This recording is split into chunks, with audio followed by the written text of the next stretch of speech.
Hoje nós temos o prazer de receber em nosso estúdio, aqui em Curitiba, o diretor da Móveis São Carlos, de Afogados da Ingazeira, um município do estado de Pernambuco.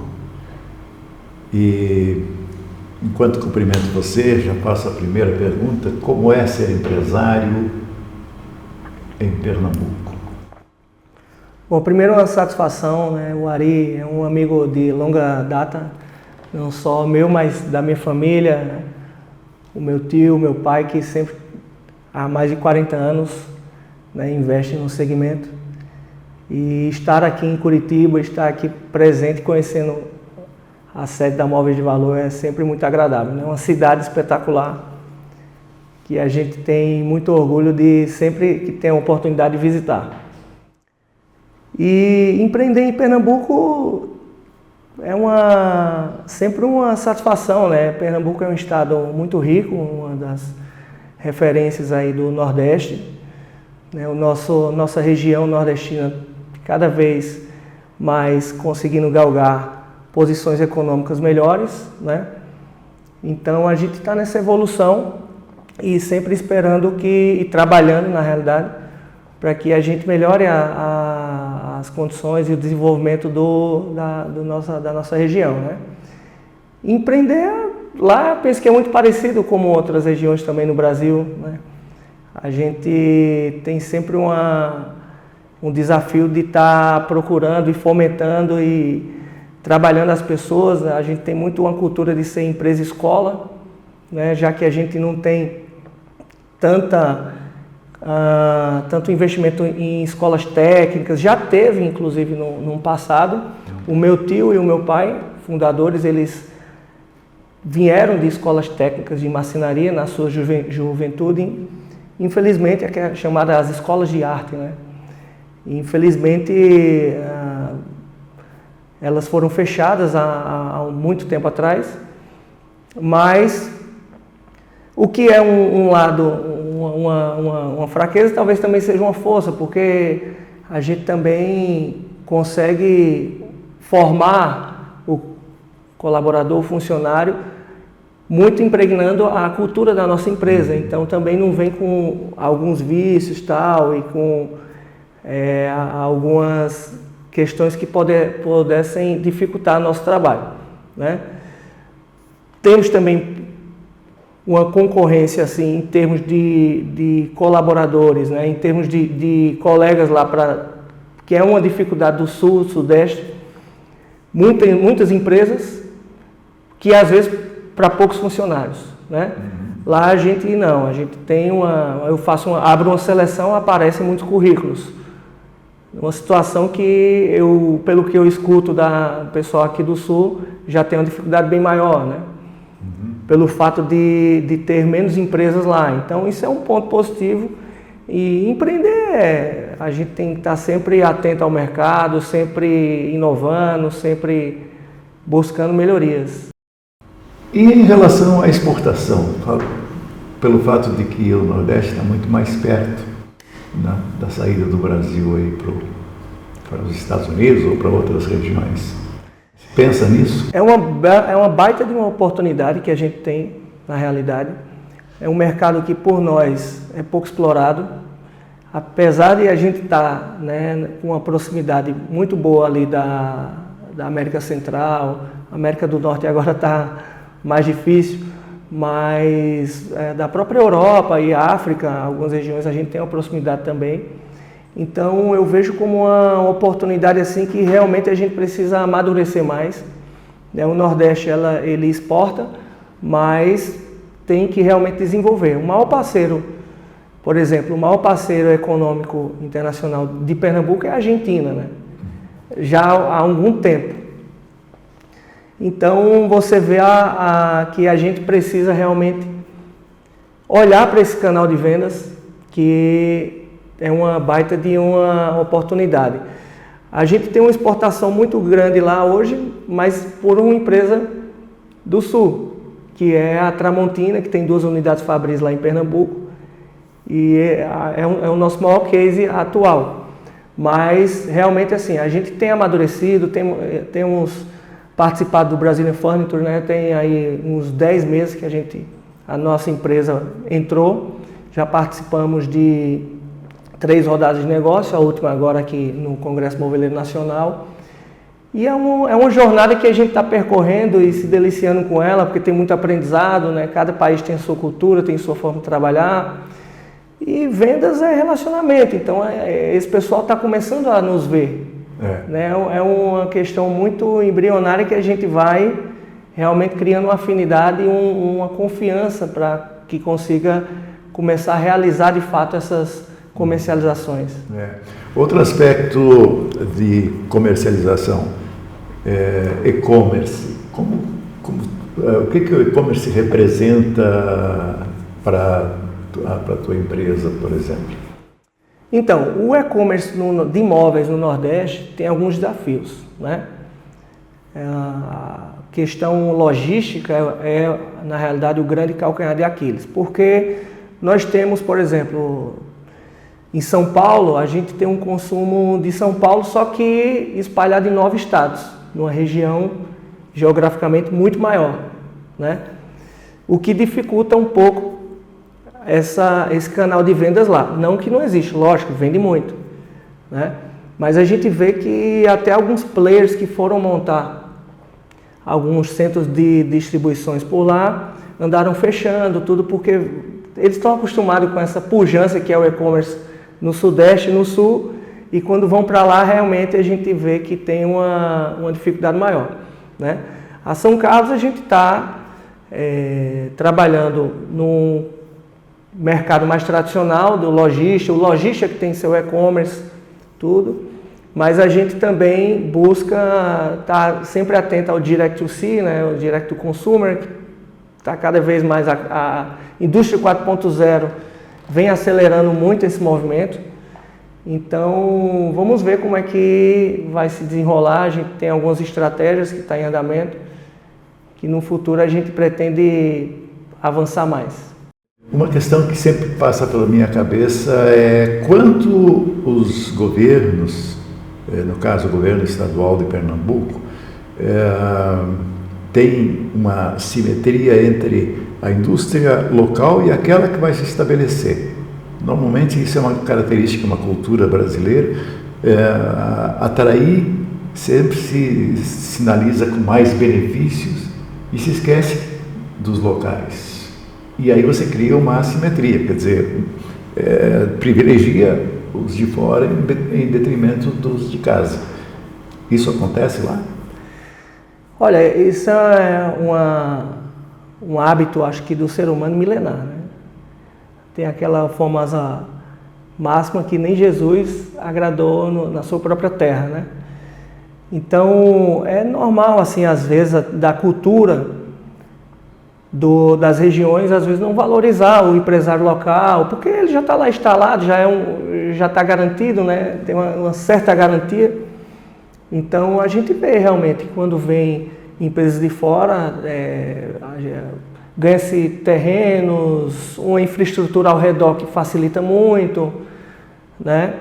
Então, isso faz com que a gente também busque se movimentar para que, por exemplo, às vezes uma coisa simples, né? A gente estava conversando ali agora, um colega nosso na Paraíba, que representa a Paraíba no Brasil inteiro, a fábrica dele não tem uma pavimentação no acesso. É uma coisa simples, é da porteira para fora. Ele não está nem pedindo, nem a gente está pedindo um terreno ou energia ou água no local. É um acesso. Então, realmente, esse tipo de coisas às vezes fere um pouco a gente que é da região e não tem esse mínimo de zelo pelo Estado. Claro. Né, das empresas que lá nasceram e se desenvolveram e que há tantos anos geram emprego e renda e geram divisa para a região. Mas como o brasileiro é aquele que não desiste nunca e está sempre buscando de forma propositiva avançar, a gente encara esses desafios no dia a dia e vai desenvolvendo. Alguém já disse uma coisa semelhante, né? Mas a gente conhece bem. O nordestino é um forte, sem dúvida nenhuma. A partir do clima, a partir até do menosprezo durante muitos anos do poder central, e o nordestino persistente vem conquistando o seu espaço, defendendo inclusive aquilo que julga ser seu, e né? Então, sim, é o que nós colocamos antes a respeito da conquista de maior fatia do mercado moveleiro por parte das indústrias locais. E hoje você é presidente do sindicato, do Sindimóveis Pernambuco. Como que é essa tarefa? Porque eu estava falando em relação a buscar as coisas para a sua empresa. Como presidente, você precisa buscar benefícios, vantagens para todas as empresas. É um trabalho mais árduo, não é? É um trabalho diferente, bem diferente do que a gente está acostumado a fazer, o que eu fiz a minha vida quase toda, né? Quando a gente está trabalhando na nossa empresa, a gente tem um poder de decisão muito mais forte do que quando a gente está numa instituição como o Sindimóveis, do qual, né, a gente homenageia o Viquentes, que foi um guerreiro, passou quase 20 anos, mais de 20 anos na instituição e quase 20 anos como presidente, né? E a gente via o esforço dele, é o esforço que eu também busco fazer, mas além do trabalho que é desafiador, porque a gente tem que conciliar, também é um trabalho muito gratificante, do qual a gente consegue criar muitas amizades, ter um ciclo de network muito forte, troca de conhecimento, né? Abre muitas portas. E o objetivo é esse, é uma fase momentânea, né? Eu não tenho pretensão de ficar tanto tempo como presidente, porque eu penso que a vida é feita de ciclos, né? Então, já que esse ciclo se abriu para mim, aproveitar ao máximo, e a gente já tem feito algumas ações, né? Conseguimos aí realizar esse ano, em julho, o 7º Congresso Moveleiro do Nordeste, que é o CONEMOV, congresso inspirado pelo Congresso Moveleiro Nacional daqui de Curitiba, que já está na sua 12ª edição, né? Lá o nosso está indo para a 8ª no próximo ano. Então, nossos amigos da Paraíba que fundaram e realizaram os 6 primeiros, e era o sonho deles que esse congresso fosse itinerante, passasse pelos estados do Nordeste, e eu tive a honra de receber e realizar, trazer para Pernambuco, né, no caso levar para Pernambuco, e foi assim fantástico, né? A gente conseguiu realmente encantar os congressistas, tivemos muitos feedbacks positivos, né? Por onde a gente vai, a gente tem um reconhecimento sobre o trabalho que foi feito, não só do Sindimóveis, mas teve várias empresas envolvidas, né? A MAP se envolveu, que é a fundadora, que é a associação lá da Paraíba de Moveleira, através do presidente Reginaldo, da Universidade Moveleira de Ubá, com a Carla, o Davidson. Tivemos o produtor do evento também, o Will, né, que é da Luz Criações, que nos ajudou a fazer todo o trabalho. E a Abimóvel, que participou, e a gente tem uma gratidão enorme aí com o presidente Irineu, com a Cândida Servieri também, que é uma força da natureza, né? É impressionante, eu gosto muito do trabalho deles, sou um admirador. Então, conseguimos levar, através deles, o projeto comprador, onde tivemos 10 compradores internacionais, negociando com quase 27 empresas do Brasil todo, não só do Nordeste, né? O que gerou quase 35 milhões de dólares negociados. Então, para a gente foi assim um evento muito bacana, que já é um resultado que a gente gera. Assim como também a gente conseguiu, você falou a DDPE, hoje a DDPE se chama ADEP, Agência de Desenvolvimento do Estado de Pernambuco, que é a instituição que está a cargo de vender Pernambuco para atrair investimentos em empresas e indústrias e serviços, né? E a gente conseguiu criar na ADEP a Câmara Setorial Moveleira. É uma casa muito interessante porque a gente traz ali tanto o setor privado quanto várias entidades públicas, né? Assim como a própria ADEP, que já é a sede, o governo do estado, vários municípios através das suas secretarias de desenvolvimento, né? E a AGE, que é a Agência de Empreendedorismo do Estado, enfim, a Secretaria da Fazenda, a Secretaria de Desenvolvimento. Então a gente tem, né, ao longo desse desafio que é presidir o Sindimóveis, conseguido trazer alguns trabalhos, alguns feitos. E essa Câmara, um dos frutos é alguns encontros que a gente faz periódico. Agora mesmo, esse mês, no dia 22, nós estaremos em Gravatá, né, conhecendo pela manhã o Polo Moveleiro de Gravatá, algumas empresas a gente vai visitar.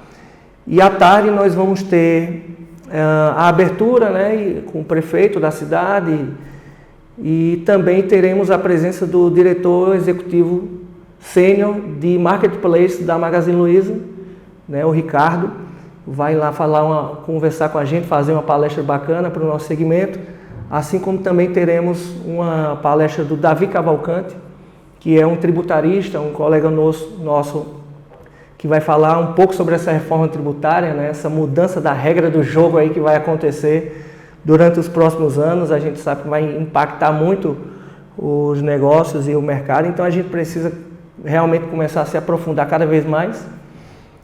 Então a gente, para você ver o quanto é rico você presidir uma instituição feita o Sindimóveis, uma instituição estadual que tem abrangência nacional, né? E é uma satisfação imensa. Às vezes as pessoas me perguntam qual é a qualidade que eu vejo que eu tenho, que me fez chegar em alguns lugares, ter alguns resultados. E eu gosto sempre de dizer que uma das minhas maiores qualidades é ser um bom aluno. Eu não fui um tão bom aluno na escola porque eu tinha um outro perfil, eu tinha um perfil mais prático, tal, não tão teórico, mas eu sou um bom aluno de observar o que deu certo e o que não deu e aprender com aquilo ali. E sou muito de acompanhar e seguir as pessoas que estão onde eu quero chegar, né? E o meu pai e o meu tio, meu pai Carlos Brito, meu tio Alexandre Brito, eles são assim inspirações constantes na minha vida, no meu dia a dia, na minha gestão, porque são duas forças da natureza, né, que perderam a mãe muito jovem e conseguiram, ao longo de todos esses anos, prosperar, sair de um sertão seco, que naquela época era, hoje não, hoje o Nordeste está pujante, tá? Essa riqueza que a gente está vendo aí, com um potencial de crescimento ainda maior. Mas quando a gente fala do Nordeste da década de 50, de 60, que não existia um capitalismo tão desenvolvido lá, as oportunidades eram bem menores, realmente tinha que buscar, até por uma questão de sobrevivência, outras regiões, né? O que, graças a Deus e o nosso livre-arbítrio em fazer diferente, mudou esse cenário. Mas eles conseguiram vencer todas essas barreiras, todos esses desafios, né? E inspirar não só a mim, mas como toda uma região. A gente recebia ali de ônibus e mais ônibus de pessoas visitando a nossa empresa. Tem até uma história interessante que um dos visitantes disse: olha, eu falei para o meu colega que lá na fábrica, lá em Afogados da Engazeira, tem uma máquina que chama 4 face e a madeira entra assim e sai toda já pronta, com acabamento e tal. E o colega disse: olha, você deixa de ser mentiroso que essa máquina não existe nem no mundo, quanto mais em Afogados da Engazeira, né? E quando eles chegavam lá para visitar, isso estou falando década de 80, 90, ali início da de 90, eles viam aquilo e se realizavam. Então assim, Carlos e Alexandre, meu pai e meu tio, sempre foram inspiração e sempre vão continuar sendo pelas pessoas que foram e são até hoje, né? A nossa raiz ali, assim como minha mãe e todo mundo que se envolveu também, mas no campo do setor moveleiro a gente realmente tem muitas inspirações, assim como vários outros, mas especial para mim os dois.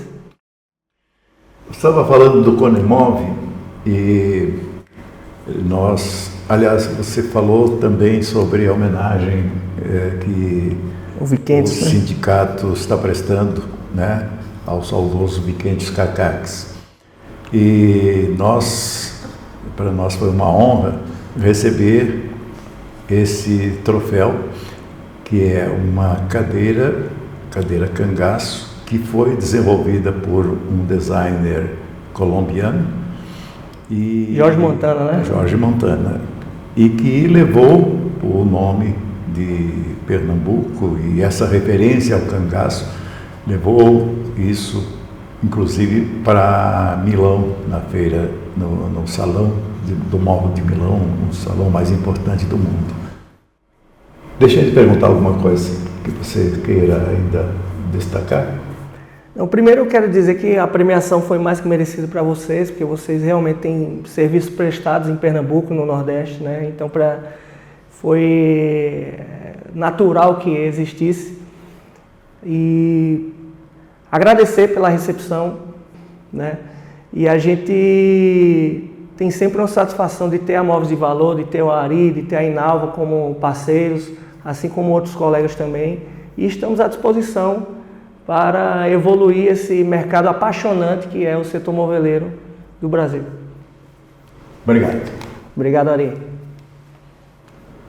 A gente acabou de ouvir um líder do Nordeste, mais um líder do Nordeste, de alguma forma inspirado por Vicente Cacaques, mas com certeza muito inspirado por Carlos Brito, seu pai, por seu tio Alexandre, que são os fundadores da São Carlos, da Magno Móveis, que também estão sempre com a gente, apoiando os projetos da Móveis de Valor. E agradeço muito a vocês pela receptividade e com a forma como sempre nos recebem. E espero que logo a gente volte a conversar sobre outros projetos, sobre outras demandas no Nordeste, que a gente possa estar juntos. Até!